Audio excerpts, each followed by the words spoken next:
So imagine you are opening a mystery basket on one of those high-stakes cooking shows. Oh, yeah, like Chopped or something. Right, exactly like that. You're standing there, the lights are glaring, and you are totally expecting to find, I don't know, a beautiful prime cut of steak, Right. or maybe some fresh, vibrant vegetables. Yeah, the easy stuff. Right. But instead, you pop the lid and you find gummy bears, a fish head, and this brutally bitter root vegetable. Sounds like a nightmare. It really does. In a normal kitchen, you'd probably just panic. You'd look over at the person next to you who got the filet mignon, think, well, I am totally set up to fail here. Yeah, you'd feel completely victimized by the ingredients. Exactly. But what if I told you that in the realm of spiritual theology, that bitter root isn't actually a mistake? Like, what if it is the exact ingredient required for you to achieve absolute mastery? I mean, that completely flips how we view the unfairness or, Yeah. the chaos of our own lives. Yeah. And that is exactly the paradigm shift we are looking at today. Because whether you are prepping for a massive meeting, dealing with a personal crisis, or you are just an insanely curious learner, we have a deep dive today that takes these massive cosmic concepts of theology and shrinks them down. Shrinks them down into a space that is confined, hot, and intensely relatable. Yeah, we are stepping into the kitchen. We're diving into a deeply structural piece of source material from a Latter-day Saint sermon, and it frames the entirety of spiritual growth as an apprenticeship. Specifically, an apprenticeship to become a master chef. Right. It's such a brilliant, highly practical framework. It really is. In the text we are analyzing, the overarching metaphor operates kind of like this. God's ultimate work, which is the transformation of the human soul, that is the final dish. Okay, the final dish. Right. Then the doctrine, the teachings of the faith that serves as the recipe. And our lived experiences, our talents, and especially our everyday trials, those are the ingredients. And what we want to do for you today is walk through the actual mechanics of this kitchen because, I mean, a true professional doesn't just blindly pull items from a pantry, right? No, not at all. Yeah. They have to know how to handle the nuances of what's right in front of them. So if I'm standing in my spiritual kitchen, my very first hurdle is gathering my raw materials. And the source text starts with something it calls the secret ingredient. Right. Any master chef has that one signature spice, Mm. the one that elevates a dish from just standard to extraordinary. Secret sauce. Exactly. The text defines the secret ingredient as personal revelation, or it calls it the whispers of the spirit. It's that intuitive, highly personalized nudge that, well, it isn't printed in the standard universal recipe book. The text actually gives some really fascinating real-world examples of this from the Liahona magazine, which, just for context, is a global publication for the Latter-day Saint faith. Yeah, what were the examples? Well, one example is someone feeling this sudden, overwhelming prompting to pray specifically for the truthfulness of the Book of Mormon. Oh, wow, okay. Yeah, but then there's another one that is so hyper-practical it almost caught me off guard. It was this sudden, inexplicable intuition to contact a specific friend. And it turned out to be the exact connection this person needed to secure a visa. See, but notice the causality in that visa story, though. What do you mean? The spiritual intuition is just a catalyst. It's potential energy. Mm. The human action is the actual mechanism that creates the reality. Oh, right, because they actually had to make the call. Exactly. The source text makes a very firm point here. It is not enough to simply feel a prompting. The flavor of the secret ingredient only develops when you physically act on it. Yeah. And to guarantee that happens, the speaker offers a tool, a revelation notebook. I found the mechanics of this notebook so fascinating because the directive is to keep a physical journal to write down these promptings as they happen. Right, getting it on paper. But here's the kicker, and this is where it gets highly demanding. It advises you to act on at least one of those promptings within the same day. Literally within 24 hours. Yes. Within 24 hours. Even if the action seems completely illogical or impossible. Well, if we look at the psychology behind why a practice like that would be so effective, it makes perfect sense. Really? How so? When you have an ephemeral thought, like an intuition, and you write it down on paper, you engage your motor skills and visual processing. You are forcing an abstract feeling into the physical world. You're making it tangible. Exactly.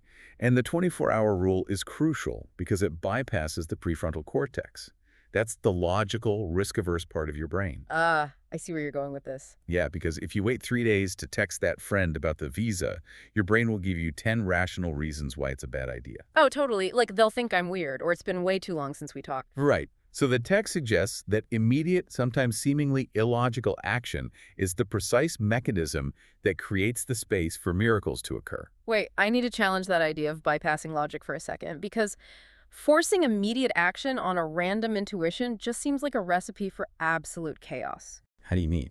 Well, what if I get an quote-unquote intuition to quit my job today without a backup plan? Or, I don't know, to go buy a sports car? Does the text address the danger of just acting on every impulse that pops into your head? It does, implicitly, through the structure of the metaphor itself. Remember, the doctrine is the recipe. Okay. A master chef might add a secret flair, but they don't throw out the fundamental chemistry of baking, you know? Right, you still need flour and eggs. Exactly. In this theological framework, a true whisper of the Spirit will never contradict the core recipe, meaning the foundational teachings and commandments of the faith. Oh, I see. The Revelation Notebook isn't a license for reckless impulse. It's a tool for fine-tuning your sensitivity to divine timing, but within the boundaries of the established recipe. Okay, that makes a lot more sense. It's like improvisation, but grounded in solid technique. Perfectly put. But let's go back to that pantry, because not every ingredient you pull out is going to be a delightful secret spice. Sometimes you reach into the basket and you pull out the fish head. Yeah. The bitter herbs. Exactly.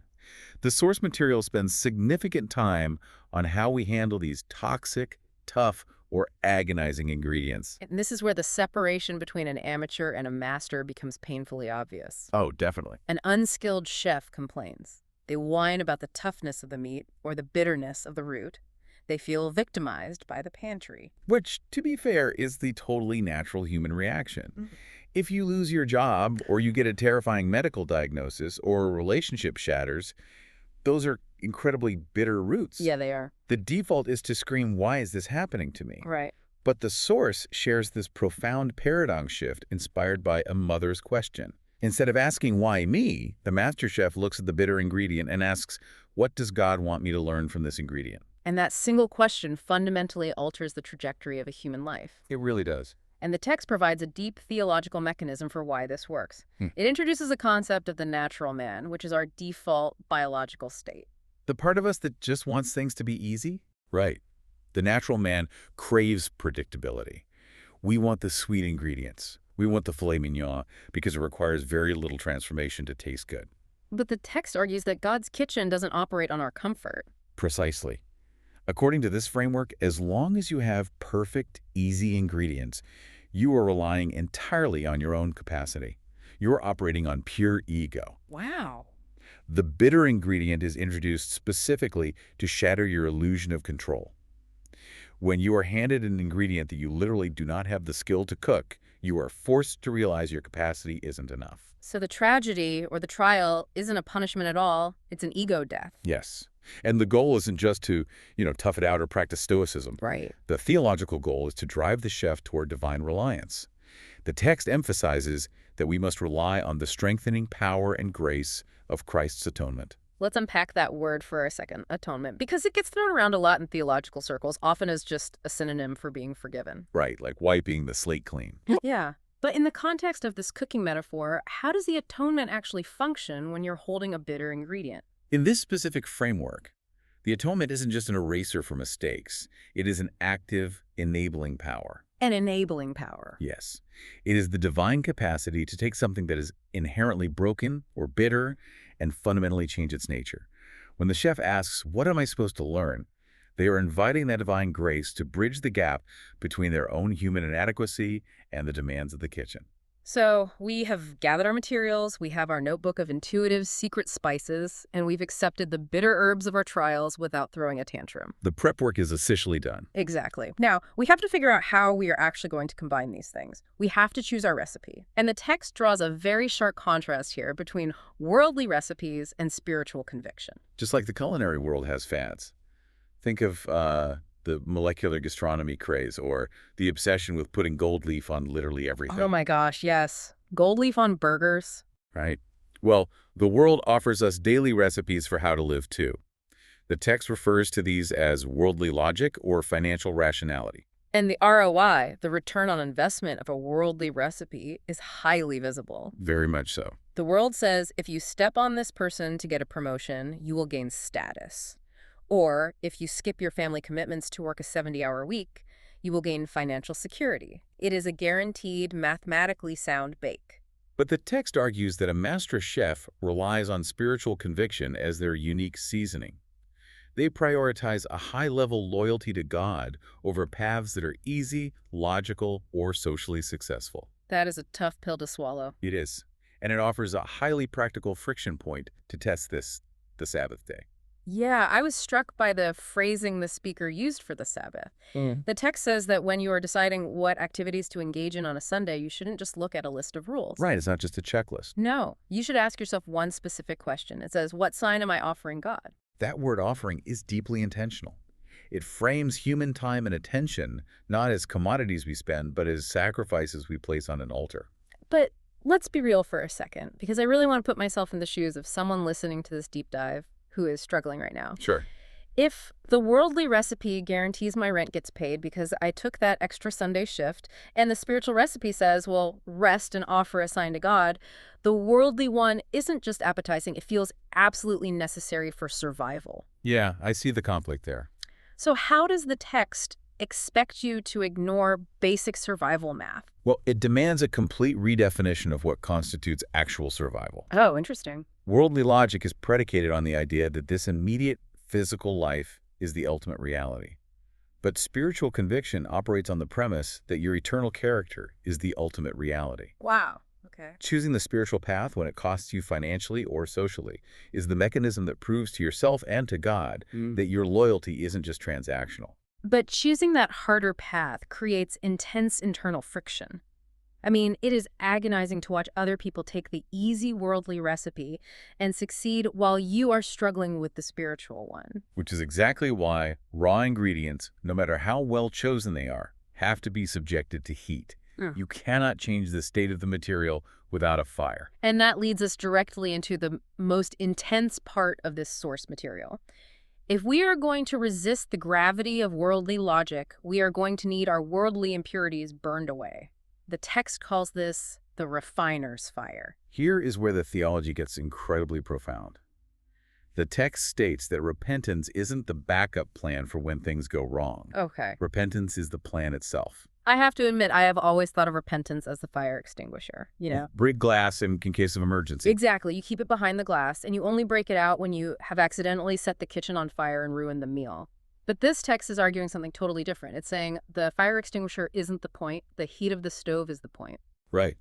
In metallurgy, which is where the phrase refiner's fire actually comes from, the craftsman heats raw silver or gold until it liquefies. And then the impurities burn off. Yes. The dross, the toxic impurities, they rise to the top to be skimmed off. But for that to happen, the fire has to be terrifyingly hot. And the metal has to be left in the crucible until the refiner can literally see their own reflection in the liquid metal. That is a powerful image. And the text gives a specific daily homework assignment for stepping into this fire. Honestly, it might be the most psychologically challenging directive in the entire sermon. You're talking about the nightly practice of radical forgiveness. Yes. The text dictates that during your nightly prayers, you shouldn't just ask for generic blessings on your family and friends. You are instructed to specifically name the people who have deeply hurt you. Out loud. Right. The people you feel you absolutely cannot forgive. You say their names out loud and you ask for Christ's power to love and forgive them. It's heavy. It is. But why out loud, though? Why does the text demand that level of specificity? Think about the cognitive dissonance that creates. When someone betrays you, the worldly recipe tells you to hold a grudge. Grievance feels empowering. Yeah, it gives you a sense of moral superiority. Exactly. But when you are forced to vocalize the name of your enemy in a posture of prayer, you are physically unable to maintain a posture of rage while simultaneously petitioning for their well-being. Oh, wow. It literally shorts out the natural human grievance cycle. It's forcing the abstract hatred into a concrete action of grace. But doing that night after night, I mean, that takes a terrifying level of vulnerability. You are essentially asking to have your own defensive armor melted down. Which is why you cannot do it alone. The text notes that this specific practice connects to finding complete peace through prayer and deeply rooted in the Latter-day Saint context through temple ordinances. And temple ordinances. Yes. They are formal, binding covenants, but conceptually, they represent ultimate access to divine power. Healing isn't just about trying really hard to forget what someone did to you. Right. It's about being fundamentally altered by the divine heat so that the resentment burns off like dross. You are borrowing the master chef's capacity to love when your own capacity is entirely empty. Okay, so let's look at where we are in the kitchen now. We've gathered our secret intuitions, we've brought our bitter trials to the table, we've rejected the hollow, trendy recipes of worldly logic, Check, check, and check. and we have stood in the refiner's fire, letting repentance and radical forgiveness melt away our toxic resentments. The timer goes off, the meal is cooked. But a perfectly cooked meal that never leaves the kitchen is a tragedy. It serves no purpose. Exactly. The final phase of this entire spiritual apprenticeship is the plating. It is serving the dish to others. The text says that the ultimate goal of all this internal transformation is so that the people around you can literally taste the love of God through your actions. It moves theology from the realm of the abstract and intellectual into the sensory and the physical. Right. It's not just theory anymore. No. You don't just lecture people about your beliefs. You let them taste the results of your spiritual refinement. The text ties this directly to the concept of honoring covenants. Taking upon oneself the name of Christ isn't a passive label. It means operating in the world exactly as he would operate. And out of all the sweeping concepts we've discussed today, eternal grace, the atonement, the refiner's fire, the example the speaker uses to illustrate this final plating is shockingly small. It really is. The text says we should consciously look for daily opportunities to kneel and serve. And the literal example given is tying a young student's shoelace. It is a brilliant, almost subversive juxtaposition. I was thinking the exact same thing. It completely flips the traditional hierarchy of mastery. Wow. Like, if you think about the worldly recipe for a master chef, what comes to mind? Oh, Gordon Ramsay. Totally. A worldly master chef stands at the head of the kitchen, screaming orders, demanding perfection from everyone else, and receiving all the Michelin stars and praise. The worldly chef demands to be served. Right. The worldly measure of success is upward mobility. But the spiritual master chef understands that true mastery is found in downward mobility. Downward mobility, I love that. Kneeling in the dirt to tie a child's shoe is actually the highest form of spiritual achievement in this framework. It's almost anti-status. Because it proves that the ego death we talked about earlier actually worked. When you are no longer worried about your status, your worldly ROI, or protecting your own grievances, you are entirely free to focus on the vulnerability of others. That makes perfect sense. Serving the smallest and most helpless among us is the exact mechanism through which we share the joy of the Lord's life. Mastery isn't elevating yourself above the ingredients or the people. Mastery is total, humble submission to them. What an incredible journey this source text takes us on. It takes the kitchen, a place that is inherently messy, chaotic, and full of pressure, and turns it into a sanctuary for the human soul. It really does. We start by tuning our ears to the secret whispers of personal revelation, acting on them before logic talks us out of it. We learn to hold the bitter, tragic ingredients of our lives and ask what divine capacity they are trying to build in us. We consciously reject the guaranteed transactional logic of the world in favor of invisible spiritual loyalty. We allow the excruciating heat of repentance and forgiveness to burn away our natural instinct for revenge. And it all culminates in getting down on our knees to serve the people around us, offering them a taste of the grace that refined us. It is a demanding, rigorous, and ultimately beautiful framework for what it means to grow. And if you look at the whole scope of this metaphor, it leaves every single one of us with an incredibly piercing lens for self-reflection today. Yeah. Think about your life, your patience in traffic, your daily interactions with your coworkers, the way you speak to your family when you are exhausted.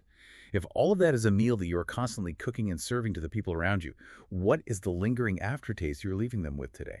Wow. That is the exact thought we need to sit with. A huge thank you for joining us, The Learner, on this deep dive. Whether you take these ideas into your actual kitchen, your boardroom, or just your own quiet reflections tonight, we hope it gives you a totally new recipe for the challenges ahead. We will catch you next time.